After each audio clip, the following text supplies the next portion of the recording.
수강생 여러분 안녕하십니까. 널널한 개발자입니다. 오늘은 2022년 11월 5일 토요일입니다. 오후 12시 40분 이제 막 13시를 향해 가고 있습니다. 최근에 좀 개인적인 일들로 정신이 없어서 영상을 잘 올리지 못했습니다. 우선 좀 기다려주신 분들께 죄송하다는 말씀 드리고요. 오늘 드리려는 것도 역시 이제 상담입니다. 상담인데 사전에 좀 미리 양해를 좀 여러분들께 구하려고 합니다. 이 영상을 올리는 게 사실 대단히 부담스럽습니다. 제가 이걸 최대한 이 질문을 요청하신 분께 좀 사실을 말씀해 드리고 싶은데 이게 분명히 이 영상에 아마 어마어마한 좋지 않은 댓글이 달릴 겁니다. 제 경험을 그걸 일반화하지 말라는 것부터 이제 온갖 게 달릴 거고요. 그건 제가 감수하면 됩니다. 욕먹는 거야 괜찮습니다.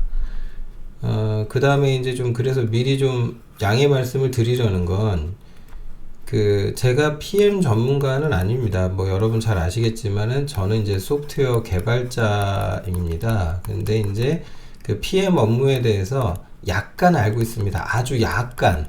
그러니까 제대로 아는 게 사실은 아닙니다. 그러니까 그 점을 감안하시고 이 영상을 보시기 바랍니다. 그래서 PM이란 무엇이냐, 그러니까 프로젝트 매니저죠. 이것에 대해서 제가 아는 선에서 의견을 말씀드릴 거고, 그리고 말 그대로 다시 한번 강조하지만 저는 약간밖에 몰라요. 제대로 된 PM이라고 말씀드릴 수는 없다라는 점. 이 점을 미리 좀 말씀드리고 출발하려고 합니다. 어쨌든 구체적 시간이 좀 오래 걸릴 거예요. 아마 영상이 길어질 것 같으니까 빨리 넘어가도록 하겠습니다. 질문을 주신 분에 대한 정보는 딱히 이제 정리를 하진 않겠는데, 공개를 하진 않겠는데, 이 정도 주셨어요. 컴공과 2학년이고요. 나이가 23세인가? 그랬어요. 23세 지금. 그러니까 컴퓨터공학과 학생인 거죠. 그래서 이제 자료 구조도 했고 운영체제 이런 거 공부하고 있다고 하셨고요. 그리고 항상 돈이 문제죠. 이게 현실 문제로 이제 고민하고 있고, 학점이 높아야 취업도 잘 될 테니까 학점 높이려고 이제 교양 수업 들어서 어떻게 메꾸고 이제 이러고 계신 것 같아요. 그러니까 정작 전공에 대해서 이 글로 미뤄봤을 때 제 추정인데, 그러니까 소위 이제 전공 과목들이 있잖아요. 이거 공부를 해보니까 이거 내 길 아닌가? 내 길 맞나? 좀 걱정하고 계신 것 같아요. 그 다음에 또 한 가지 제가 의문이 드는 거는 나는 개발자가 되려는 게 맞나? 이거에 대해서 확신은 없으신 것 같아요. 제 추정이에요. 이 글만 보고 추정하기도 그런데 어쨌든 결론은 그래서 나는 현재 방황하고 있다 라는 게 이제 질문을 주신 분의 어떤 상황이다, 그렇게 말씀드릴 수 있겠는데 미리 한 가지 좀 말씀드리면 제가 꼰대일 수도 있습니다만 제 입장에서 지금 23세 학생이라 그랬잖아요. 진짜 딱 한 단어로 애라고 말씀드리고 싶어요. 그러니까 정말 어린 학생이다 라고. 저는 이제 어린 학생이다. 그러니까 좀 나쁘게 조금 깎아서 말하면 이제 아직 애입니다. 본인은 어쨌든 법적으로 성인이지만 학교 졸업도 안 한 아직 학부생이잖아요. 그러니까 나이 50 다 된 아재 입장에서 보면 지금 질문을 주신 분은 아직은 좀 시간이 많은 분이 아닌가. 진짜 편마해서 말하면 이렇게 표현이 될 겁니다. 이것도 욕먹을 거리가 될 것으로 추정은 됩니다만 제가 굳이 이렇게 말한 이유를 이 다음 영상에서 계속 이 영상 내부에서 확인을 해주셨으면 좋겠어요. 질문의 내용이 보면 그래서 혼자 독학해서 공모전이라도 나가야 되나. 그러니까 뭐라도 하고 싶은 거예요. 그러니까 지금 뭐라도 해야 되겠고, 그러니까 취업도 해야 되겠고, 뭔가는 해야 되겠는데, 무엇을 해야 되는 거지? 무엇을 해야 되는 거야? 이런 거에 대한 전혀 이제 방향이 없다 보니까, 그럼 공모전이라도 준비해서 나가가지고, 소위 스펙이라도 쌓아서 내가 경쟁력을 취업시장에서 가져야 되나? 이 고민을 하시는 것 같아요. 그래서 두 가지 이제 상반된 질문을 주셨는데, 휴학을 하고 개인 공부를 하는 것에 대해서 어떻게 생각하냐? 제가 말씀드리는데 이 경우는 대부분의 경우 진짜 독한 마음을 먹지 않으면 실패합니다. 왜냐면은 본인이 이제 휴학이라는 걸 하게 되면 없던 시간이 갑자기 생기거든요. 그 시간을 정말 알차게 어떻게 쓸 건지 철저히 준비를 해도 보통은 자기 생각대로 안 됩니다. 인생이라고 하는 게요, 어떤 계획이라는 걸 세웠을 때 이 계획대로 잘 흘러가 줄 것 같죠? 그런 분들은 운이 정말 좋은 분들이에요. 대부분의 경우는 자기 계획대로 되지 않습니다. 왜냐하면 그 계획이라는 것 자체가 그 현실의 상황을 제대로 반영하지 못하고 세운 계획일 가능성이 높기 때문에, 아무리 뭐 나이가 많고 적고 경험이 많다 해도 아마 경험 많으신 분들일수록 알 거예요. 계획대로 되지 않는다는 걸. 이거는 계획대로 정말 대부분이 안 돼요. 그러니까 어지간하게 독하게 마음을 먹지 않고서는 이 계획대로 밀어붙인다라는 건 진짜 쉽지 않습니다. 그래서 개인 공부하겠다고 휴학하신 분들 중에 저는 실패하신 분들을 많이 봤어요. 뭔가 그 본인이 큰 뜻을 가지고 뭐라도 하겠다라고 시작을 했지만 정작 정신 차려보니 1년 지났네, 이런 분들 많이 봤어요. 그러니까 그 점 참고하시고, 이거는 저는 휴학은 권해드리고 싶지가 않으나, 만약에 정말 철저히 준비해서 계획 잘 세워서 한번 누군가랑 의견 나눠보고 그걸 이행할 자신 있으면 하세요. 진짜 중요한 선택입니다. 그 다음에 학교 공부하고 개인학습을 병행하는 것에 대한 의견, 저는 지금 현재는 이것이 맞다고 생각합니다. 학교 공부에서 지금 학점 중요하잖아요. 일단은 뭐 당연히 학점 신경 써야 하는 게 맞고요. 그리고 컴공과잖아요. 학교 공부 열심히 하시라는 말씀을 저는 드리고 싶어요. 학교 공부가 뭐가 지금 마음에 안 드시는 건지 모르겠는데, 예, 아무튼요. 그리고 이제 나는 PM이 되고 싶다라고 하셨어요. 이게 지금 그 음악 하시는 분들로 치면은 저는 그 마에스트로가 되고 싶다는 얘기거든요. 그러니까 리더가 되고 싶으신 거잖아요. 그렇다면 제가 PM에 대해서 간략히 설명해 드릴 테니 정말 되고 싶은 건지 한번 생각해 보시기 바랍니다. 우선 PM의 역할에 대해서 말씀을 드릴게요. PM이라는 게 일단 기본적으로 프로젝트 관리자잖아요. 그럼 프로젝트다 라고 하면은 뭐 이 말이야 뭐 여러분들 많이 들어보셨을 것 같아요. 그러니까 예를 들면 어떤 소프트웨어 하나를 개발하는 데 있어서 이 전체 일련의 시작부터 저 끝에 마지막 순간까지를 총괄 관리하는 사람이 PM이다라고 보시면 돼요. 근데 이제 그 PMI라고 이런 조직이 있어요. 여기에서 PM이 뭐 하는 사람인지 이렇게 정의를 했는데, 고유한 제품이든 어떤 서비스든 뭐 어떤 최종의 어떤 결과물이겠죠? 이런 것들을 창출하기 위해서 이 한시적으로 투입하는 노력이다라고 되어 있어요. 그러니까 PM은 누구나 할 수 있어요. 어떻게 보면. 무슨 뜻이냐면은 개발자가 PM을 할 수도 있고 디자이너가 할 수도 있어요. 그러니까 누구라도 PM이 한시적으로 될 수는 있는 거죠. 이거는 이제 될 수는 있는데 잘하는 것과는 상관없이.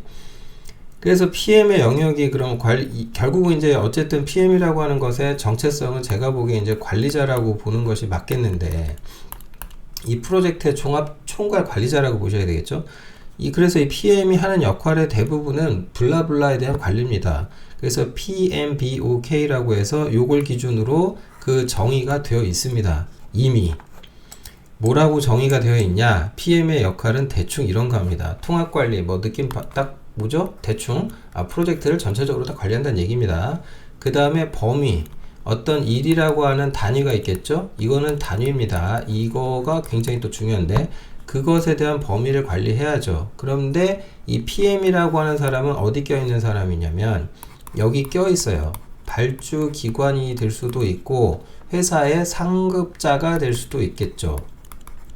어떤 프로젝트를 외부 기관 걸 하는 게 아니라 내부 기관 걸 할 수도 있으니까. 근데 그 위에 이제 상급자가 됐든 그 사이에 이제 PM이 있는 거고, 이 오른쪽으로는 이제 그 업무자, 작업자가 있는 거죠. 그래서 이 사이에 껴있는 사람이 PM이에요. 그러니 범위 관리를 한다라는 거는 이 발주기관이나 상급자는 이 범위에 대해서 뭔가 요구를 하겠죠. 이런 게 돼야 돼. 근데 그 범위를 PM이 늘려버리면 누가 고통받아요? 작업자가 고통받죠. 그리고 PM이 중간에서 이제 이건 합니다, 못합니다를 자기 소리를 제대로 못 내주면 밑에 사람들은 엄청 고생하게 돼 있어요. 함께 일하는 사람들은. 반대로 이제 의사소통 관리, 의사소통도 굉장히 중요합니다. 이러다 보니까. 왜냐면은 이 상급자가 원한 거는, 이 사람이 원한 건 A라는 걸 해달라는 거였는데, 그걸 PM이 A-로 이해해가지고 작업을 시켰더니 작업자는 B라는 결과물을 내버릴 수도 있거든요. 그러면 이제 상급자나 뭐 발주기관 이런 데서 난리가 나는 거죠. 뭐 하는 거냐, 이렇게 됩니다. 그리고 이러한 의사소통의 문제는, 이래서 제가 뭐 개발자한테 제일 중요한 그 덕목, 역량 중에 하나로 갖춰야 될 거를, 저는 이제 글쓰기가 매우 중요하다. 적확한, 적절하고 확실하게 글을 쓰는 것이 굉장히 중요하거든요. 그런데 이게 생각보다 쉽지가 않아요. 내가 아는 걸 글로 표현한다라는 게 말처럼 쉽지가 않아요. 그것은 무엇을 전제로 하는 거냐면, 정량화 대상이 아닌, 그러니까 추상적인 것들이 있는데 이 추상적인 것을 정량적으로 표현할 수 있어야 돼요. 그러니까 이 표현이 되려면은 항상 어떤 게 따라다녀야 되냐면 지표가 있어야 되는데, 이건 노하우예요. 예를 들면은 어떤 남자가 있고 어떤 여인이 있는데 이 둘이 만나서 서로 사랑한대요. 그러면은 그 사랑한다라는 관계의 관계 강성 정도를 0에서 만약에 10까지 있다고 칩시다. 그러면 10이라는 게 가장 정말 사랑하는 거라고 얘기를 할 수 있다면, 일반적으로 연애가 썸 타는 단계를 뭐 1이라고 할까요? 2라고 할까요? 그렇다면 무얼 지표로 기준으로 삼아서 그렇게 판단을 내릴까요? 이거 해내야 돼요. 이걸 해내가지고 이 양쪽을 다 설득해야 돼요. 발주기관, 상급자, 작업자를 다 설득해서 내 말이 맞지 하셔야 됩니다. 자, 그러면은 그 범위라고 하는 것을 이야기할 때 대단히 중요한 것 중에 하나는 일이라는 단위 있죠? 이것 자체를 결정하는 게 일이에요. 예를 들면은 게시판 하나를 만든다? 그럼 게시판이 뭐 적분 통제 권한이 있냐, 뭐 관리자랑 뭐가 달라지냐, 어쩌냐, 이런 얘기를 할 거 아니에요? 그러면 그 일을 단위별로 쪼개가지고 얼마나 공수가 들어가는 일인지, 그리고 그걸 얼마 안에 하는 게 맞는지 다 아셔야 되죠. 그러면 이 PM이라고 하는 사람은 어떻게 보면 자신이 디자이너나 개발자도 아니지만 그들에 관한 업무를 어느 정도는 이해하셔야 돼요. 그러니까 소위 지휘자라고 하는, 오케스트라 지휘자라는 사람은요, 자신이 첼리스트는 아니지만 첼로를 듣고 다 판단이 서야 돼요. 이 사람 연습했다 안 했다, 제대로 한다 안 한다, 이게 딱딱딱 떠야 되거든요.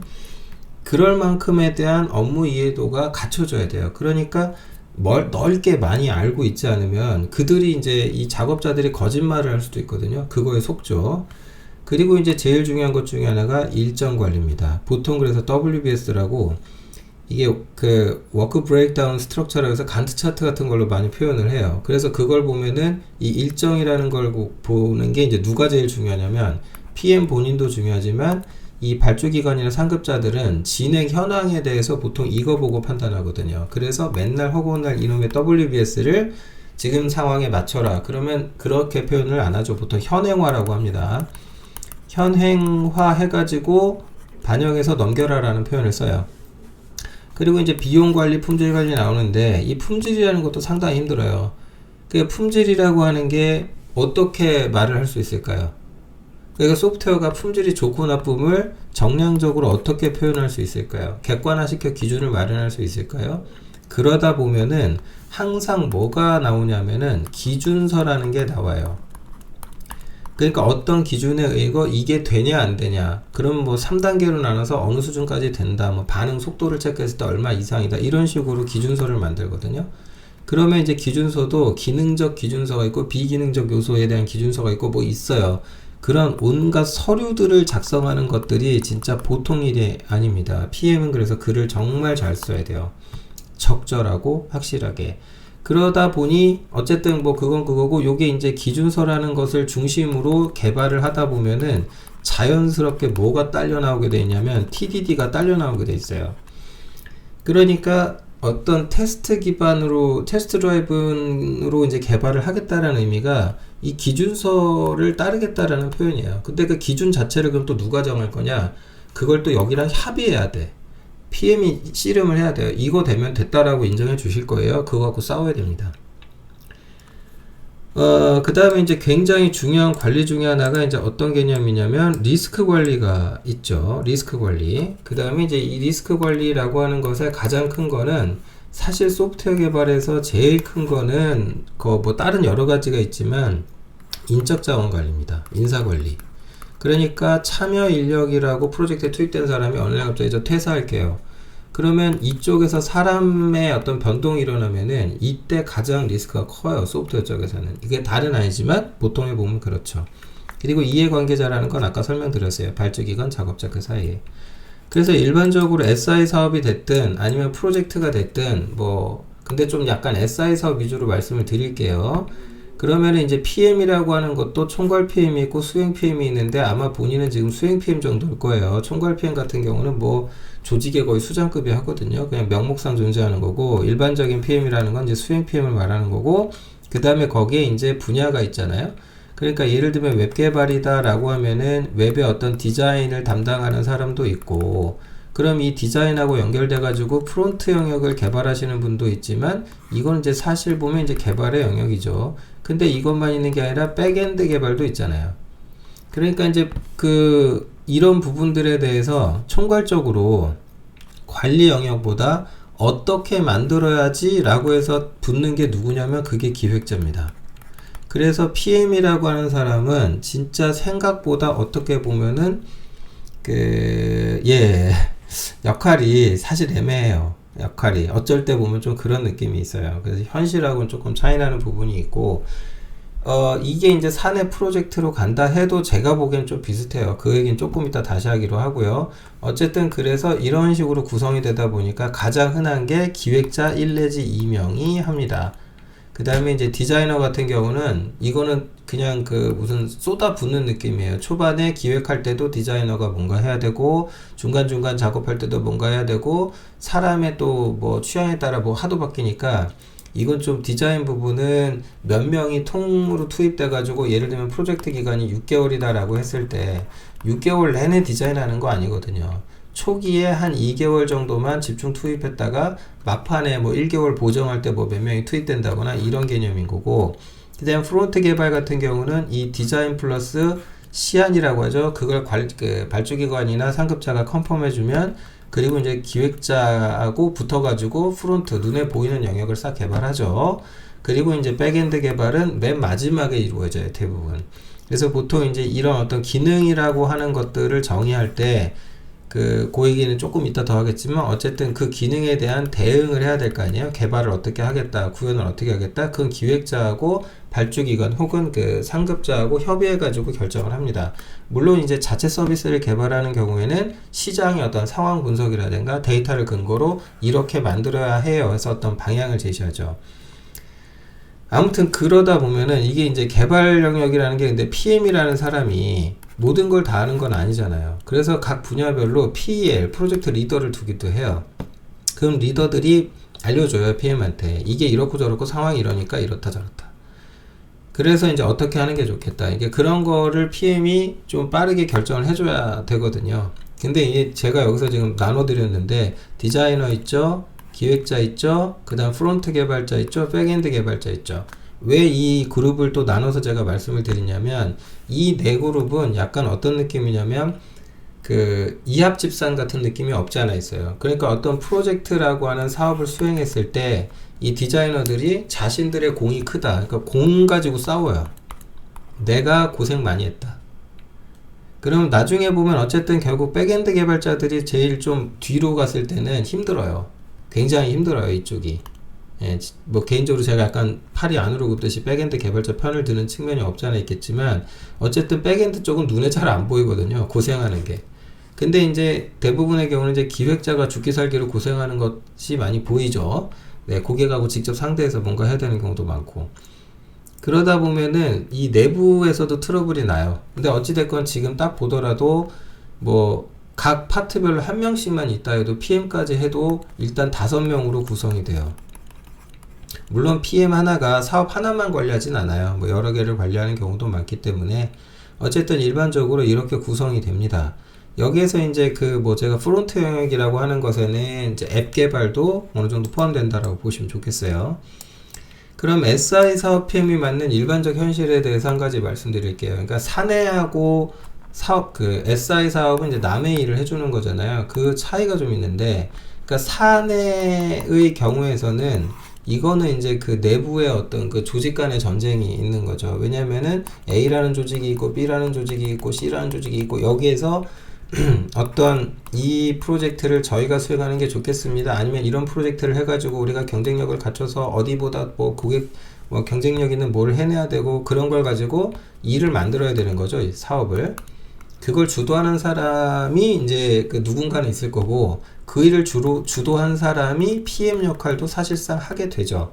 근데 이제 SI 사업의 경우는 발주기관이라는 조직이 따로 정해져 있으니 이 기관에서 요구사항이라는 게 있어요. 뭐 해달라고. 그러면 이 요구사항에 대해서 뭐 개발을 해주면 되는 거거든요. 그런데 그 사업을 수주하기 위해서 일단 어떻게 되냐면은 이 발주기관이라는 데서 제안 요청서라는 거를 내보내요. 조금 이따 또 얘기할 텐데 어쨌든 그거에 따르는 그러면 우리가 이렇게 일을 해드릴게요. 그 요구사항에 대해서 어떻게 대응하겠습니다. 라는 문서를 쓰는 게 그게 제안서예요. 근데 이게 사업에 따라 다르지만 이 제안서라는 게 통상의 경우 몇 장 정도 쓰냐면은 100장에서 한 150장, 최대 200장을 잘 안 넘겨요, 요즘에. 예, 100장에서 150장을 써요. 나중에 언제 기회가 되면 제가 제안서 한번 보여드릴게요, 언제. 이거 쓰면은 사람이 늙어요, 진짜. 미칠 것 같아요. 그런데 이 제안서라는 걸 가지고 사업을 수주하셔야 되잖아요. 아니면 영업해서 가져오든지 제안서 쓰지 않고. 그래서 이제 이 작업을 하는 게 사실 PM이 가장 많이 하는 일 중에 하나예요. 아니면 이제 어떤 큰 조직 같으면 제안 전략팀이 따로 있어요. 거기서 하든지 아니면 이제 PM이 본인이 써서 가져오든지인데 생각보다 후자의 경우가 많습니다. 그리고 PM이 맞는 현실 중에 제일 큰 건 뭐냐? 기억력이 나쁜 고객을 응대하셔야 돼요. 그러니까 이 사람들은 자기들이 무슨 말을 했는지 기억을 잘 못해요. 그리고 자기는 두리뭉술하게 얘기해도 이제 찰떡같이 알아듣고 뭔가 대응해 주길 바라거든요. 그러니까 허구한 날 소통의 문제라는 것은 늘상 날 수밖에 없어요. 그러면 거기에 대해서 그 고객을 설득하고 구체화시켜서 말을 해주고 대응을 하셔야 되잖아요. 근데 이제 그 참여 인력이라고 하는 사람들은요, 이게 이제 사실 그 둘 간의 간극이 바로 이겁니다. 고객은 하나라도 더 얻어가려고, 그러니까 내가 똑같은 돈을 들여서 더 많은 산출물을 얻으면 좋잖아요. 그러니까 고객은 혹은 상급자는 그런 노력을 하려고 하고, 근데 참여 인력들은 어차피 자기가 일을 더 하든 덜 하든 월급 받는 거 똑같거든요. 그럼 최대한 가성비 높게 워라밸 높은 삶을 원하다 보니까 야근 불가, 나는 이건 못해, 받은 돈만큼 일할 거야, 이렇게 되잖아요. 이 사이의 관리가 진짜 중요하죠. 제가 보기에는 PM의 역할 중 제일 중요한 거 1번 제안서, 그 다음에 2번이 요거라고 보여집니다. 추상적인 것에 대한 정리하고는 아까 얘기했죠. 이런 거 할 줄 아셔야 돼요. 그래서 여러분이 이제 만약에 이제 질문 주신 분이 정말로 PM이 되고 싶다 그러면은 뭐 이제 PMP라고 있죠. 뭐 자격 공부를 좀 하시든지. 근데 그런 거 하시려면은 제일 먼저 이제 알아야 될 것 중에 하나가 기능 점수죠. 기능 점수. 그러니까 소프트웨어에서 쉽게 얘기하면 함수를 하나의 기능이라고 얘기했을 때 이 함수 내부에서 얘가 수행하는 말 그대로 기능. 그것에 따라서 이것이 얼마나 복잡하냐 이걸 계산하는 방법이 있죠. 그 다음에 이제 WBS 같은 경우는 이제 제일 많이 쓰는 게 간트 차트 형태로, 그래서 엑셀로 되어 있는 이거 제일 많이 쓰시거든요. 그래서 이 기능 점수 계산하는 법을 정말 잘 알아야 되는데, 이 기능 점수를 규정하는 게 지금 뭐 여기 제가 써놨지만 소프트웨어 개발비 산정 가이드라고 엑셀로 이미 만들어져서 배포가 되고 있어요. 제가 잠깐 보여드리면 이런 겁니다. 이게 소프트웨어 이제 여기 보면은 산업협회라고 돼 있죠. 한국 소프트웨어 산업협회. 여기에서 보면은 영상에 제가 링크 남겨둘 테니까 참고하세요. 뭐 국제표준 기반 기능 점수 산정 안내서라고 있어요. 그래서 이 산정 안내서라는 걸 보면 이렇게 생겼거든요.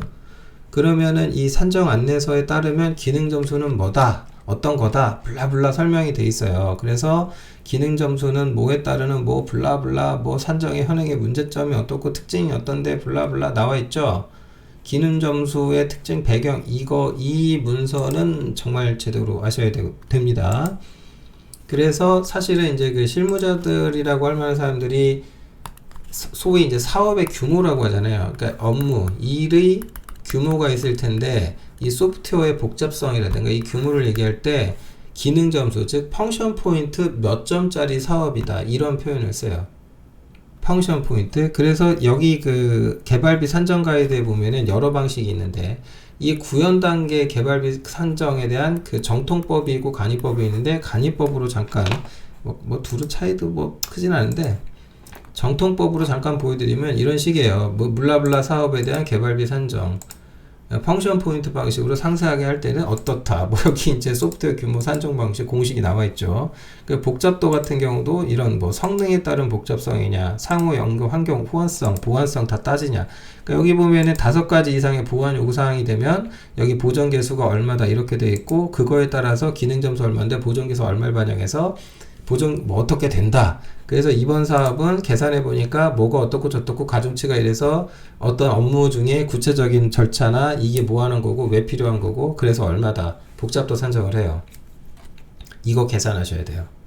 이거를 그 소프트웨어 전략을 수립하는 단계에서 정보화 사업을 뭐 그러니까 발주기관에서는 뭐 이런 것들을 자신들이 뭐 그 사업을 만드는 과정에서 계산을 다 해요. 다 외주 줘가지고 계산을 다 하고, 어쨌든 그거에 대해서 이제 결국은 그 이거에 따라서 비용이 나오죠. 그리고 이제 비용을 논하는 건 인건비도 포함이 되는 거고. 그 다음에 이제 엑셀로 이제 간트 차트 사용하는 거는 이제 그 요런 거예요. 요렇게 생겼어요. 그 여기 보면 이제 진행 상황 해가지고 뭐 이렇게 쓰면은 프로젝트명 예를 들어서 뭐 여기 옵션에다가 뭐 이렇게 좀 써볼까요? 뭐 널널한 개발자의 프로젝트 뭐 이런 식으로 많이 썼다 이거야. 그럼 이렇게 반영이 되거든요. 여기. 그럼 여기에다가 이제 뭐라고 쓰는 거예요. 여기다가 뭐 이 어떤 요소가 있는데 뭐 이런 거는 몇 년 몇 월 며칠날 시작해서 언제 끝난다. 그럼 얘가 이거 딱 스케줄 업데이트 스케줄 그럼 계산 다 해줘요.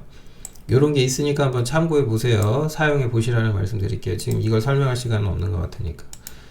그래서 PM을 한다라고 하시는 것은 이런 일들을 하셔야 돼요. 그 현실의 얘기를 포함해서 좀 말씀을 드려봤어요. 저는 소프트웨어 개발자인데 이런 걸 왜 알고 있나 모르겠어요. 왜 이런 걸 뒤지게 됐는지 참 인생 피곤하게 살고 있습니다. 아무튼 참고하시고요. PM이 되겠다라고 하면 소프트웨어 공학적 접근을 하시겠죠. 소프트웨어 공학적인 접근을 하실 텐데, 이 관점에서 관리자의 역할을 하는 게 본인한테 더 맞을 수도 있을 것 같아요. 근데 그건 제가 뭐라고 말씀 못 드려요. 질문 주신 분이 스스로 판단하시면 됩니다. 어찌됐건 시간이 또 좀 많이 갔죠. 거의 30분이 다 됐는데, 이런 내용들을 좀 찾아보시고 알아보신 다음에 내가 PM을 계속 할 건지 개발을 할 건지 한번 생각을 해 보시면 좋을 것 같아요. 질문 초기로 다시 돌아가서 마무리를 하자면, 우선은 지금은 PM 역할에 대해서 설명을 드렸으니, 지금 저는 제가 꼭 말씀드리고 싶은 거는 공모전을 하겠다 이런 거는 사실은 어떤 그 동기부여잖아요. 동기부여가 필요해서 스스로 뭔가 하고 싶다라는 거잖아요. 그럼 이런 걸 함께 할 친구들을 찾으세요. 그리고 지금 방향을 모르겠으니까 라는 뭐 그 상황이라든가 그런 건 20대 누구나 다 그런 경험들을 하거든요. 그러니까 본인만의 특수한 상황은 아니다.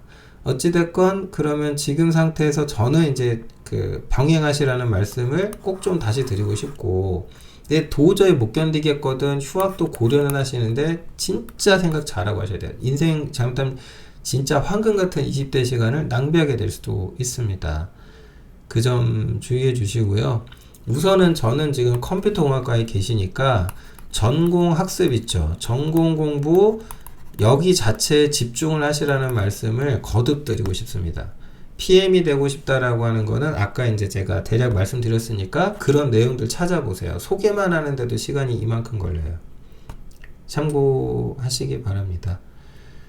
사실 현실적인 얘기 더 해드리고 싶은 게 좀 있는데, 그런 얘기는 영상에서 할 얘기는 못 되는 것 같아요. 더 했다가는 안 좋은 얘기들이 더 많아질 것 같아서. 좋은 점도 있습니다. 세상 모든 일이라는 게 그렇죠. 뭐 양면성이 있지 않겠습니까? 최대한 좀 제가 아는 상식선에 그 이해의 선에서 도움이 될 만한 것들을 좀 설명을 드렸어요. 참고하시고요. 제 의견도 충분히 드렸다고 생각하니까 잘 생각하셔서 의사결정하시고 부디 좋은 결론 얻으셔서 네, 본인의 입장에서 가장 자신에게 유용한 그 정확한 선택을 하셔서 좋은 결과가 있으시기를 바라겠습니다. 마치겠습니다. 감사합니다.